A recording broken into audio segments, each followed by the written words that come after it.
Mapepo yaliyokuwa yametumwa kwake kuharibu maisha yake yakaondoka, na binti yule ni mzima hata sasa.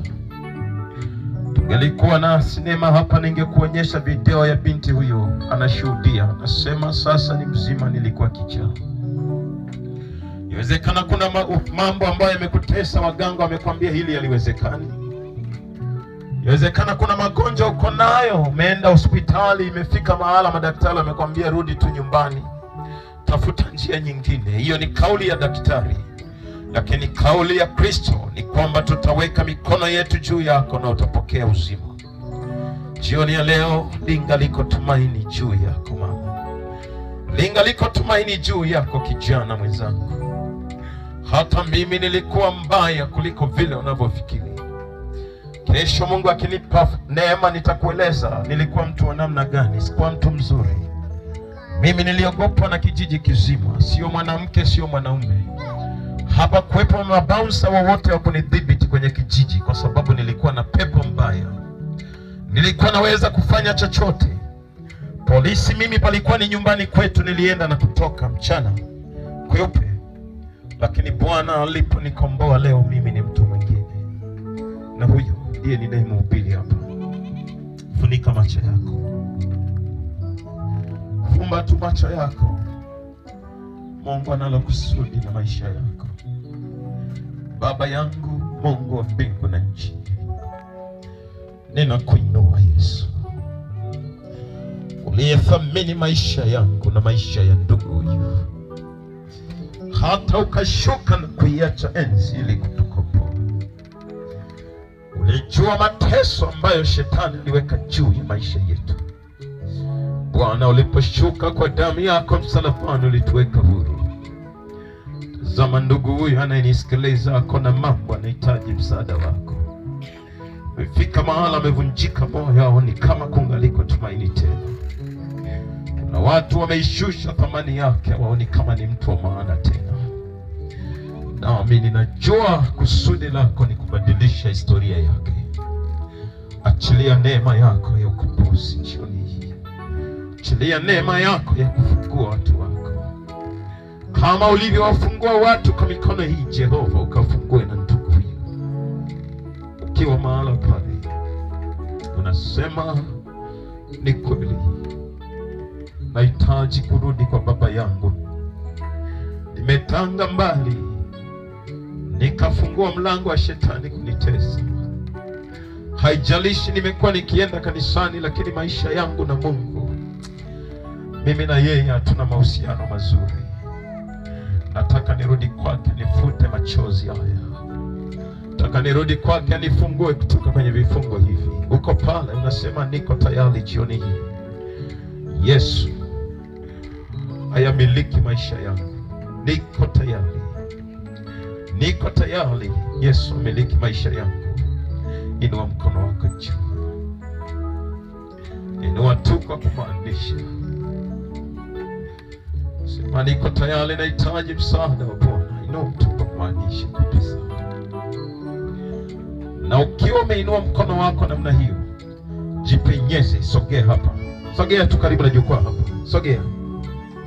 Mungu akubariki sana. Watu wengi kabisa wanamhitaji Yesu jioni ya leo. Sogea, sogea tu, sogea hapa. Naomba wahudumu tusaidiane kupanga misali hii. Nataka tumuombee kila mmoja. Sitaki kuona mtu anaondoka na shida yake hapa. Nataka kuona kila mmoja ameipata neema ya Bwana. Na ukifika hapa usijishughulishe na mtu yeyote. Huyo unayemwangalia yawezekana ndio kikwazo cha kubarikiwa kwako. Huyo unayemwogopa yawezekana ndio kikwazo cha kufunguliwa kwako. Mwangalie Yesu. Huyo ndio rafiki wa kweli, na yeye hatakuacha. Sogea tu. Alafu wale ambao hamjasogea, hebu rudi nyuma hatua moja. Kama hujasogea, rudi tu nyuma hatua moja. Nataka nipate nafasi ya wale waliosogea, nijue ni akina nani, na ambao hawajasogea ni akina nani. Niombe wachungaji, wazee wa kanisa walioko hapa na mashemasi. Naomba tupite katikati ya watu hao, alafu tusubiri nitakueleza nini cha kufanya. Basi unaweza kushusha mkono wako wewe uliyekuja.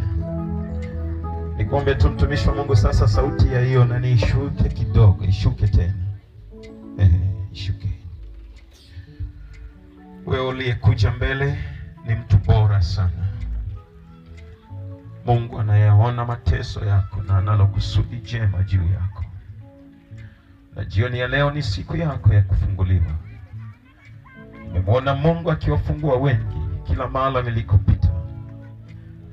Ndani ya mwaka huu ni mkutano wangu wa 15.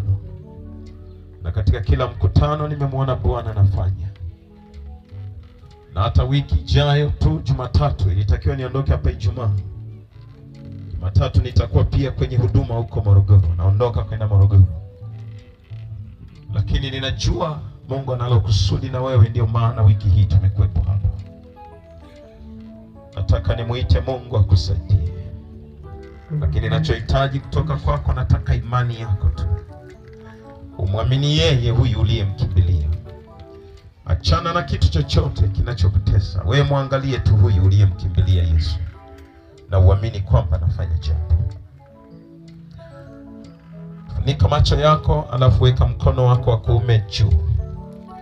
Ukiwa umefumba macho yako, sema maneno haya. Sema, Bwana Yesu, ninakuja kwako. Ninakiri ya kwamba mimi ni mwenye dhambi. Sistahili mbele zako. Lakini nimesikia ya kwamba wewe unaokoa wenye dhambi. Na ndiyo sababu nilikuja duniani. Nimechoka kutenda dhambi. Nami nimekukimbilia wewe, uwe Bwana na Mwokozi wa maisha yangu. Ninamkataa shetani na kazi zake zote na mizimu yake yote na mashetani yake yote. Ninakukimbilia wewe. Tangu leo nakabidhi maisha yangu kwako. Naamini kuwa ni Bwana na ulikufa kwa ajili yangu na ukafufuka siku ya 3. Na leo uko hai kwa ajili yangu. Pokea maisha yangu. Unifanye kuwa mtoto wako. Tangu sasa unisafishe, unitakase, unisaidie. Naomba na kuamini kwa jina la Yesu. Amen. Naomba hilo jembe liende mbali kabisa. Mtu anaweza kukimbia hapa akajipiga kwenye jembe, na mimi huwa sipendi mtu kuumia kwenye mkutano wangu. Nataka watu wafunguliwe. Shusha tu mkono wako na kwenda kutamka neno la kufunguliwa kwako. Na nikuambie kitu kimoja, usijizuie. Ukisikia kuna nguvu fulani inakutembelea, usijizuie. Ndio wakati wa kufunguliwa kwako.